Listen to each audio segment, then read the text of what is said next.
found it after all. For Imelda's sake, I'm glad you didn't leave it with that monster.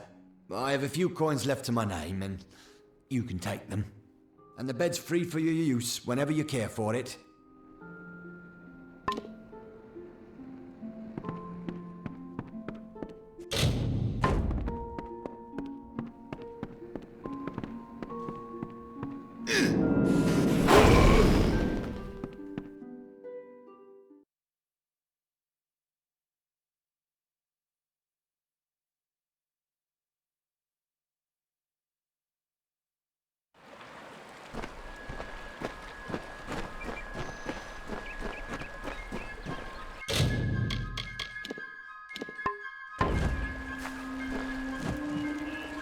These are Shine and Shadow? I was sent to recover artifacts of importance, not simple weapons. The Templars are going to think me a fool. How am I to return to them with these? There's like to be more dignity in returning empty-handed rather than bringing back such a small trinket. If you want them, they're yours. And I suppose I promise compensation in return for your service. I can't say I'm happy about it, but here's your coin. Now, leave me be. I'm off to Odessa to bring them the sad news of the expedition. Their impudence seems tied to their devotion. From what I can tell, a small number of prominent shamans are rallying them. If someone had a head on their shoulders and a blade, then toppling those shaman would help pacify the area. My business is done here. I'm getting out of this horrible place and travelling back to Odessa. I had expected that they might be something like a miniature sun, a battery which held an intense magical reservoir. The Scholia Arcana had theorized about these kinds of objects, but I hoped the gnomes might have discovered them first.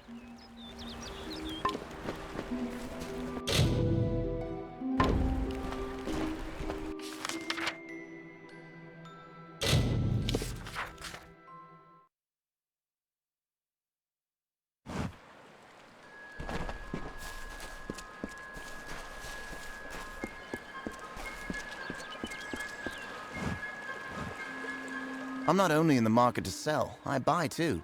Just don't expect me to give you a fair price. What? I thought honesty was appreciated.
Really, there's no need to stand around and gape. Dead? Each and every one? Well, you certainly rose above the call of service. You've earned your pay, and then some. On with you!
Glynal, I assure you it's an ancient codex, just like in the tales.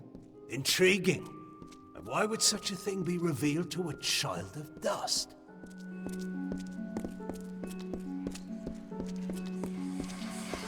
And here I was beginning to think that you'd never show up. This is Glynal, lawmaster of the House of Ballads. Give the codex over to him, and he may have your answers. I'm a woman of many talents, and we're all taught that we must use our talents for the greatest good, right? The Codex of Fate is no simple law stone. It's more subtle and complex than any mortal could comprehend. But a law master of ballads may be able to interpret it. For a long time, they were content to keep to their play of the summer and winter courts. Now we fight Gadflow and the Tuatha for our very existence. A close friend once told me, strive to be whatever you want to be. Fate might be a lie, but if it isn't, then worrying about it won't change a thing. Lionel's one of the greatest balladeers amongst the Fae, and the most learned lawmaster you'll find outside of Issa. And as it happens, he owes me a favor. The Fae do not have a written language, so their tales are their lifeblood, their history, and their future all in one. The House of Ballads is where they enshrine these legends and celebrate them time and again. The Summer Court, or the Seelie Fae if you prefer, embody the growth and energy of nature, but they can still be as aloof and uncaring as a brutal summer day. The current High King of the Fae is Titarian, the wisest of the Summer Court. While Gadflow has undermined the Winter Court, he tries to keep their cycle in balance. You haven't been around much, have you? The Tuatha have been pressing west from their home in Alabastra. Right now, they're only threatening my people. But if we fall, the Tuatha will turn their eyes to the other mortal races. Titarian isn't quite what you'd expect from the High King of Summer. But he hasn't got the arrogance of his cousins, or their cheer. Ever since Gadflow killed the High King of Winter and started the war, Titarian has become distant and melancholy, and blind to the dangers around him. The Tuatha are a radical sect of Fae within the Winter Court, led by Gadflow and his insane rants about their new god. They've taken power and declared war on mortals. They use raw prisoner to enhance their power, and their devotion borders on madness. But the most terrifying thing to the Fae is simply the fact that their siblings have changed so completely. The Winter Court, or the Unseelie, embrace the destruction and decay of nature. They aren't evil, but they aren't exactly the best of friends. Normally they share power peacefully with the Summer Court. But since the Tuatha have seized power, there is neither peace nor predictability. Lore Master Glynal has devoted centuries to the study of lore and ancient Fae stories. The codex he found isn't just any lore stone. Just talk to him, and I'm sure he'll be able to shed some light on the issue. Be on your way. You must be Lady Shear's friend. She speaks very highly of you. An occasion rare enough to be worth recording in its own right. But let's see this codex. The fabled Codex of Destiny. When the Fate Weavers formed their order, our High King gave his own wisdom to assist them. To have such knowledge in your hands is a tremendous gift, but why did it reveal itself to you? Nonsense. All children of dust have a story that is written before you see your first dawn. Now, I can only make out some parts, but this is odd. The Codex speaks of an exception, a void, an end to the endless. This is simply too much. The High King would never pawn such absurdity off as wisdom. I'm sure you think it is. I fear you must have been taken in by a forgery. A perfectly created one, perhaps, but a forgery nonetheless.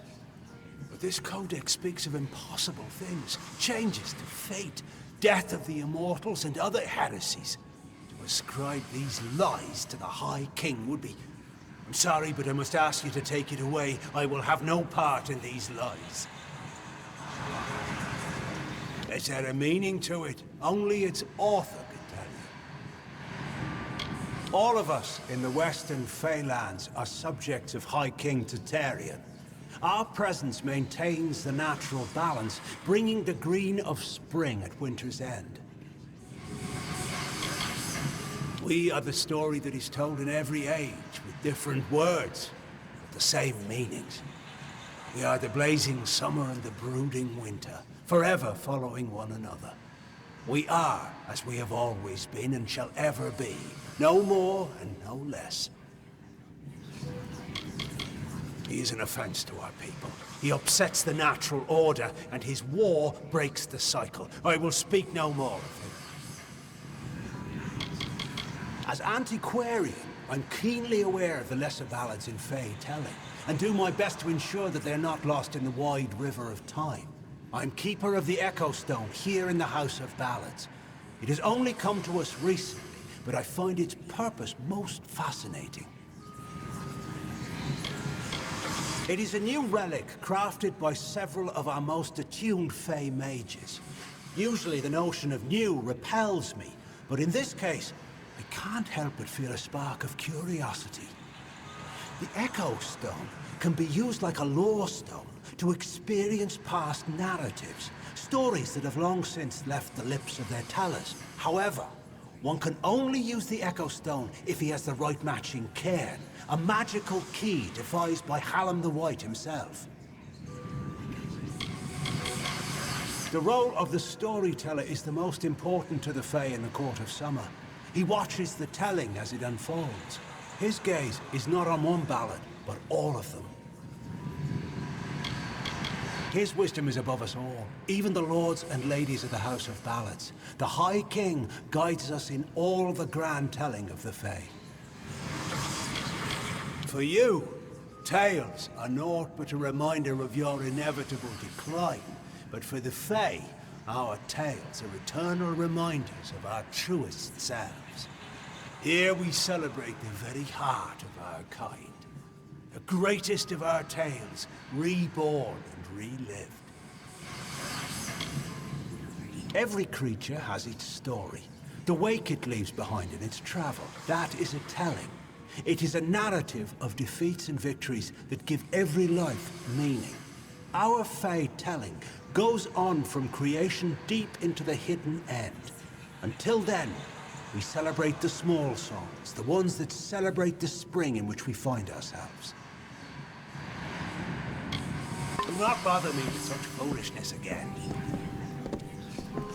Lionel spends his life cherishing old stories, but show him something truly new, and he dismisses it. Tragic. First of all, we ignore this fool. Most Fae aren't comfortable with change, and you are certainly something new. I'm afraid that only one person will really be able to help us with the codex, the High King himself. It will be difficult. His court is in the city of Issa. Very few mortals are permitted in its gardens. I do know one individual who can grant you permission to enter, but you'll have to meet him alone. Niralim is a private person, and he carries a grudge against me, although perhaps person isn't the right word for him, nor is him. You'll find him in southeast Dalantoth at Caer Niralim.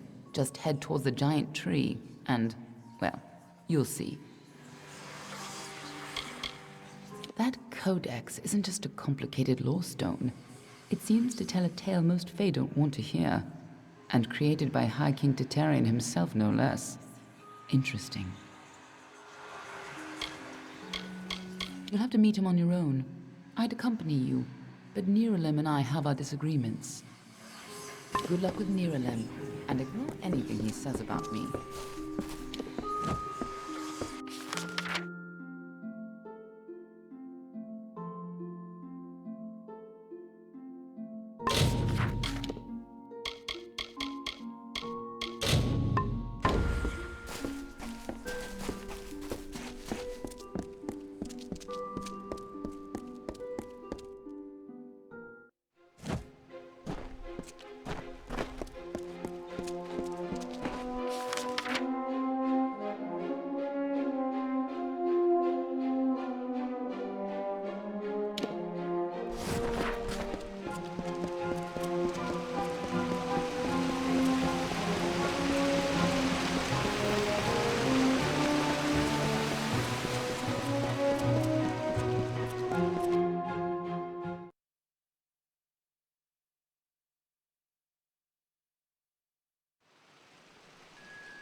There's roof beams to cut. I'm sorry, stranger. It seems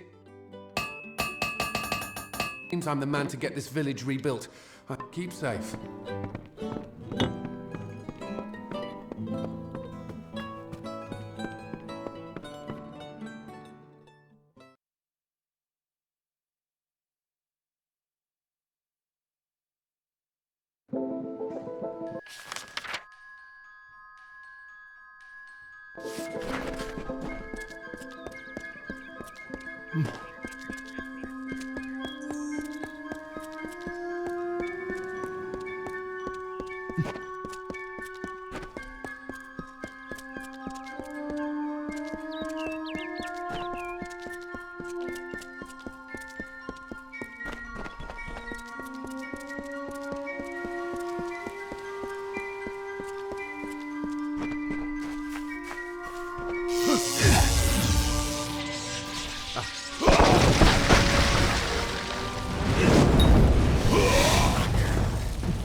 Welcome. Do come in.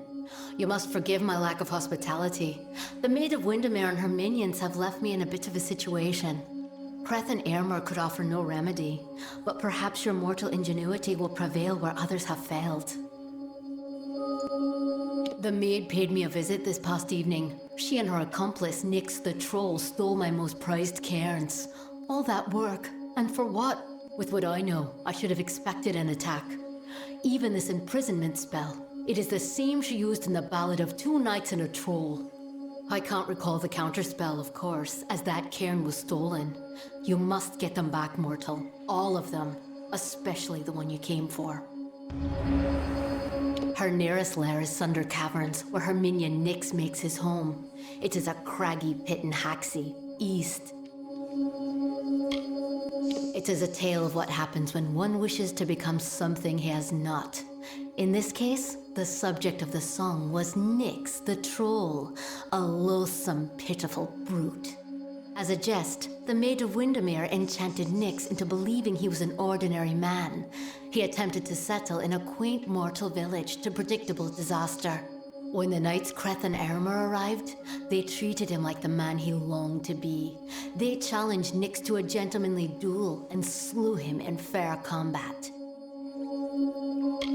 The Great Collection was commissioned by Lord Isa himself, but it was Hallam the White who championed its creation and who crafted the Fey Cairns. As long as the library and its many cairns remain, the songs of summer will have a place in this world, being sung again and again for an eternity. Surely you know the songs of Sir Kreth and Sir Ermer, faithful friends and knight hands who recovered the Sword of Ryderk. Ah, but it's likely you know them from Two Knights and a Troll. That is certainly their most popular ballad. They were here only moments ago, and I sent them after the villain who did this. My hopes for rescue go with them. It is a form of magic new to our kind, a creation of our own Hallam the White. It is what he and I have been doing here in the library these past few seasons. Lore stones have become a common magic among the young races. They are readily made, changed, and defiled. We Fae need a new currency of telling, a new way. The Echo Stone and the Fey Cairns are the latest in a series of experiments, as Hallam and I seek a way to protect and perpetuate our greatest songs. They were designed by Father Atair, a mortal, and I worked with Hallam the White to fashion the enchanted cairn shell itself. Quite a discovery they are. It took more than a season to conceive of, and then create the first working cairn, but it has been worth all my efforts. Our songs of summer are safe, for now. She is the Witch Magware, sworn enemy of our great house and Enchantress Supreme. She will do anything within her power to win the love of our brave King Wensin. As it is now, and as it has always been, she preys upon the wild and stupid to reach her goals. But something is different this time. She is growing ambitious. As in his ballad, Nyx ran when he saw Kreth and Ermer arrive. He is clearly under the maid's curse and may be doing her bidding. He ransacked the cottage and made off into the night, his gigantic arm piled high with Fey Cairns. My Fey Cairns. I am Tenwa, formerly a knight of the House of Ballads. Many seasons ago, I was asked to give up my post and come here to work on the Fey Cairns. Hallam has trusted me with protecting the catalogue of legendary summer feats. I guarantee that every song is sung as it should be. See you soon.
You there? Did the Wolfsworn send you? It's about damn time. I've been rotting in this forest for near a week, and Jory's dead. The trolls are much worse than we thought. We thought rock trolls were bad enough, but these are mountain trolls, twice as strong and very ill-tempered. Oh, excellent. Look, we meant to take care of this situation, but things got out of my control. One of the mountain trolls killed Jory. Anyhow, I'm glad someone arrived at last. The mountain trolls must be stopped. The one that got Jory is still at the camp we made out here. If you can take care of this, I'll be able to retrieve Jory's belongings from the camp. I promise you what's left of his sword as reward. All of them. I think there are 5 wandering the surface, including one at our makeshift camp. The contract was to clear the forest. Do that and I'll be able to return home with honour. We came through training together. No one could outdrink Jory. One time, I remember he actually managed to... You know what? It doesn't matter. Bastard's dead. Hell of a time we had, though. He was one of the good uns. Foul brutes. Unbelievably strong. Twice as strong as everyday rock trolls. And now they've come to Haxie. When you come across any, try to get in close. The belly is where they're tender. Slip a blade or 2 in there and they won't be on their feet for long. Sworn to war we are. Swords for hire. Not a bad way to make a living if you know which end of a blade to hold. Try not to die.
The story of two valiant souls I bring. Of the lords named Airma and Creth I sing. Two hearts united against common foes. The thoughts in mind of one, the other knows. Lord Creth of Fey Knight's most stoic and grave. Lord Airma's night hand and shadow, grave. And genteel Airma, his equal in might, the dawn to Creth's dusk, the day to his night. Here's the tale of how they stopped a troll. The Maid of Windermere misled its soul.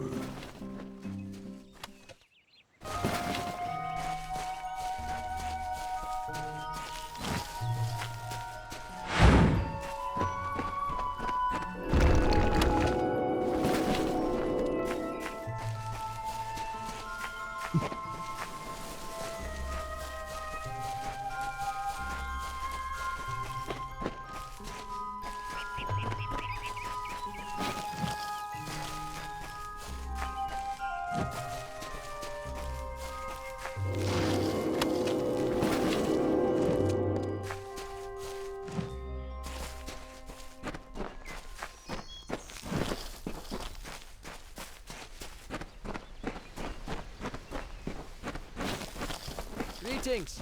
I'm afraid you've caught me at a bad time, friend. The famed hospitality of the gnomes may be missing today. You see, I am in distress. I lent my journal to a fellow surveyor to record information from the Split Rock depths. His name is Horace Despero. He ventured into the caves but never returned. No. I am worried about him, and I must admit, my journal as well. It may sound selfish, but the journals we surveyors keep are very important to our work. If possible, I need to find out what became of my friend. And the journal too. I'm a surveyor from a mining company from the east. The journal contains all the data I've gathered from my exploration of the area. I lent it to Horace so that he could add data he gathered from Split Rock depths. Since he hasn't returned, I'm worried something terrible might have happened down there. If you can find out what happened, I would like to know. It should be somewhere in Split Rock depths. As I said, Horace may be trapped down there also. Please, find out what became of him, and bring the journal back to me. A fellow surveyor from the mining company back east. He went into Split Rock depths with my journal to record new findings, and hasn't been back since. I've heard tales of a malevolent spirit that was trapped within the cavern decades ago. Those who venture in are said never to be seen again. I'm with an outfit known as Motus Mining. We mostly operate out of Detir, but I'm in Dalentarth surveying the forest for new loads to work. Motus is a large gnomish mining company to the east. It profits by selling the resources that it mines. Surveyors like me, who work for Motus, go out into the field and record any pertinent data they find. Most often, you'll find we're a great source of help and advice in just about any area, from irrigation techniques to healing. The gnomes are some of the brightest, most creative minds around. Wherever there's a problem, we'll find the solution. We give so much, and ask for so little in return. Goodbye.